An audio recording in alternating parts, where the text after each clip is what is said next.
법원의 판결 등으로 이혼 뒤에도 이제 양육비를 내야 하는데 안 내는 아빠들, 그 아빠들의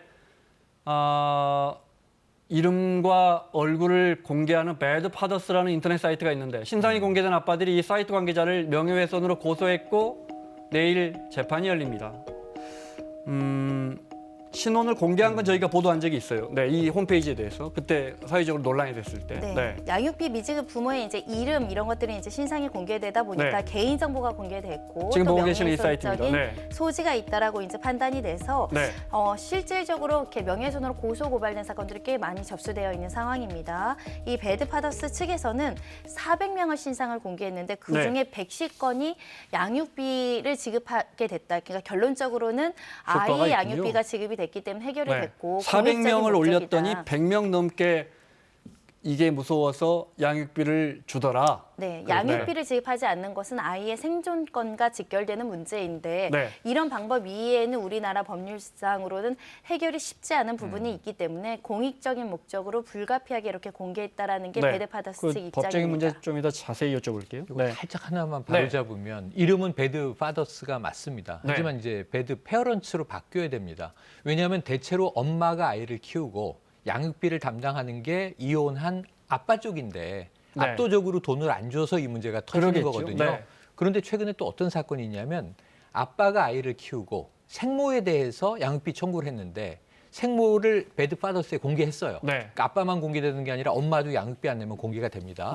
그런데 이 생모 쪽에서 아빠에게 왜 나를 이렇게 사회적으로 망신을 줬느냐 하고 3억 원의 손해배상, 명예훼손 소송을 냈다는 거예요. 지금 문제는 뭐냐면 113건이 해결된 건 맞는데 400건이 게재돼서 많은 수가 해결됐어요.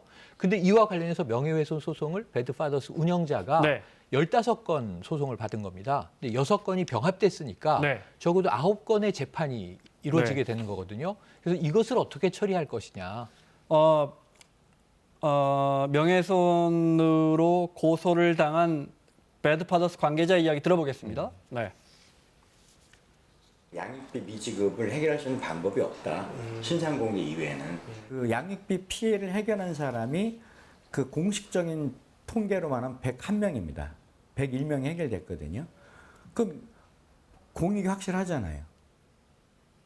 자, 이분에게 이 사이트에 얼굴이 공개된 5명의 아빠들이 명예훼손을 걸었던데 내일 국민참여재판으로 열린다고요? 그러니까 이걸 실제로 명예훼손을 했다라는 범죄로 규율할지 아니면 명예훼손죄라는 것이 사실적시 같은 경우는 허위 사실이면 만약에 양육비를 줬는데 배드 파더스에 올라왔다고 한다면 이건 명확하게 처벌이 됩니다. 근데 실제로 주지 않았는데 이런 목적으로 올렸을 때 이것을 처벌할 것인가가 이제 국민참여재판을 통해서 많은 사회적인 논의가 있을 것으로 보이는데 가장 유무죄를 관련한 핵심적인 부분은 사실을 공익적 목적으로 공개했을 때는 처벌을 위법성이 조각될 수 있습니다.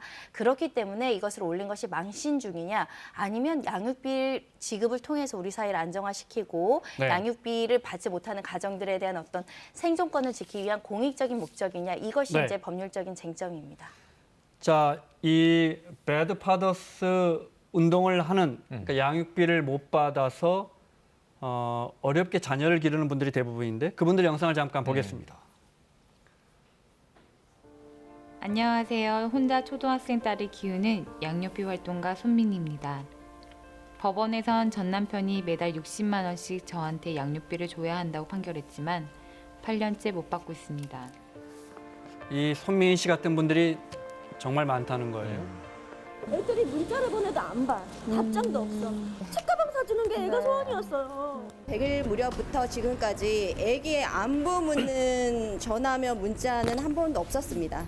애가 고2이기 때문에 지금 현재 학원도 못 가고 있어요.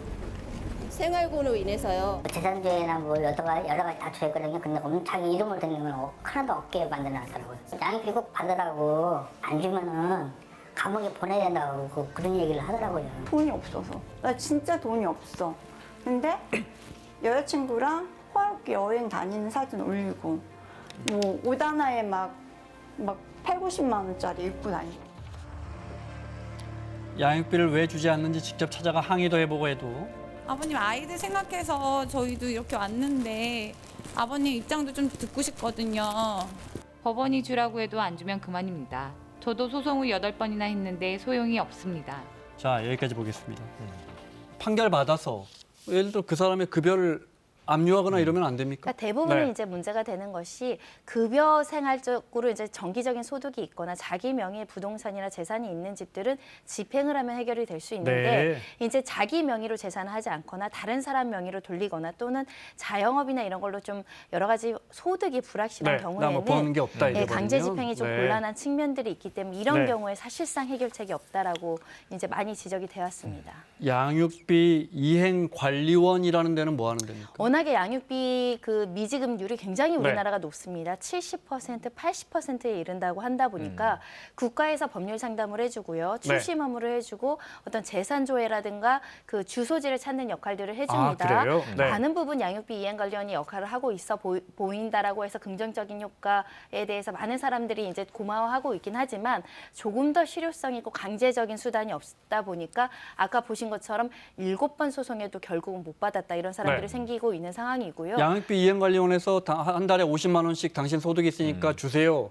이런 결정을 받아와도 강제성이 없다 이 말씀이죠. 그러니까 양육비 이행관리원은 그런 권한은 없고 네. 내려진 판결에 기초해서 집행 업무, 추심 업무를 해주는데 재산을 찾지 못하거나 그 사람 명의의 재산이 명확하지 않다면 결국은 이제 실제로 양육비를 지급 못 받게 되는 현실적인 어려움이 있는 것이고 이게 어떤 구조이냐면 보통은 이게 돈과 돈의 문제로 생각해서 채무 불이행 문제로 끝나는데 OECD 선진국 같은 경우는 이건 복지의 가장 핵심적이고 아동 학대의 문제라고 이야기를 해서 이게 뭐 형사처벌을 하는 나라도 있고요. 운전면허를 정지시키거나 여권을 무효화시키는 아주 강력한 제재 조치를 하는 나라들이 있는데 우리나라는 여기까지는 이르지 않다 보니까 그냥 내 앞에 재산이 없으면 집행이 안 되는 그 상황에서 끝나는 사건들이 좀 있습니다.